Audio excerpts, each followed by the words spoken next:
when God comes into your spirit, he'll speak to you in that small, still whisper, but it's not going to come from the outside in. It'll be an inward knowing. I've always struggled with the point that, I always thought that God would speak to me in a voice. I was just going to hear a voice inside of my head like the way that I speak, to myself. And a lot of the times that is true. That's how a lot of scriptures come back to my remembrance. But sometimes God isn't going to speak to you in third person. He's going to speak to you in first person, because now that he has joined us with you, that you and the Lord are now one spirit, it's just going to be like, oh, I feel like I should go do this. Oh, I feel like maybe this is what I'm supposed to do.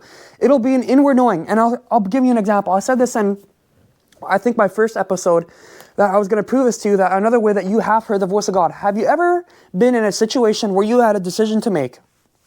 It could be a career, it could be a car, it could be a spouse, whatever it may be. Anytime you've had a decision to make, there was an inward gut feeling that says that you should go and do this decision, but logic said and understanding said that that's stupid, you shouldn't do that, and you heard the logic of your peers that said, no, don't do that, this is much more logically sense, this makes a lot more, this is much more of a better choice. A lot of guys make a lot more logical choices, as for a woman might have a better advantage when it comes to this, as the intuitive knowing.